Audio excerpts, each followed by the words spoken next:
میں وہ آپ ذہن میں رکھیں۔ ایک مسئلہ قرض کے سلسلے میں زکوٰۃ کیسے ادا کریں۔ قرض، بہت سارے لوگوں پر قرض رہتا ہے تو زکوٰۃ کیسے ادا کریں۔ تو ایک قرض کی دو صورتیں ہیں، ایک تو یہ ہے کہ قرضہ دوسرے کو دینا ہے، اور دوسری شکل یہ ہے کہ دوسروں سے قرضہ لینا ہے۔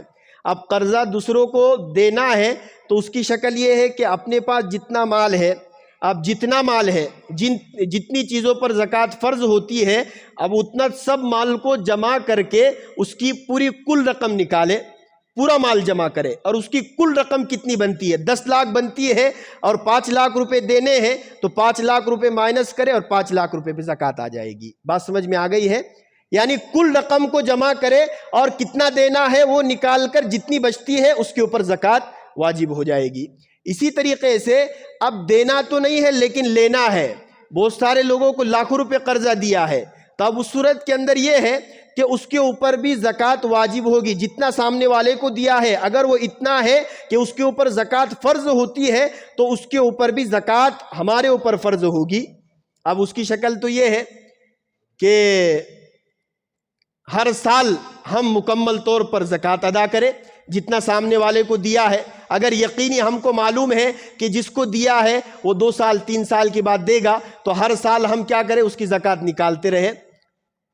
یا تو یہ کرے کہ جب وہ زکوٰۃ مکمل رقم ہم کو واپس کرے تو اس وقت ایک ساتھ زکوٰۃ ادا کرے پورے سال کی۔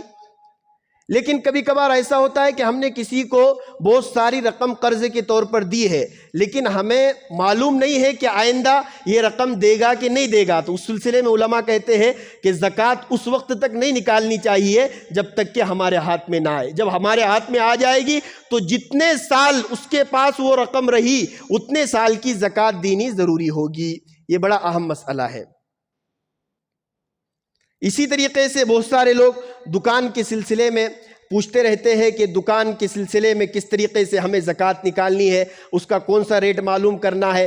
دکان کے اندر بہت سارا مال ہے تو اس کی 3 قسمیں ہیں، ایک تو اس کا جو ہم ریٹیل قیمت ہے اس طریقے سے نکال سکتے ہیں، ہول سیل قیمت ہے اس طریقے سے بھی نکال سکتے ہیں، یا تو ایک دم پورا ایک ساتھ ہم بیچنے کے لیے نکال لے ہوئے اس وقت یہ اتنی جو چیز ہمارے دکان میں رکھی ہوئی ہے اس کی کتنی قیمت بنے گی اس کے اعتبار سے بھی نکال سکتے ہیں۔ یعنی ہول سیل اور ریٹیل اور تیسرے قسم پر ایک ساتھ اگر ہم پوری دکان کا مال نکالتے ہیں تو اس وقت یہ پوری دکان کی کتنی مالیت بنتی ہے اس اعتبار سے بھی ہم کیا کر سکتے ہیں، زکوٰۃ نکال سکتے ہیں۔ اللہ تعالیٰ جو باتیں کہی ہیں اس پر عمل کرنے کی توفیق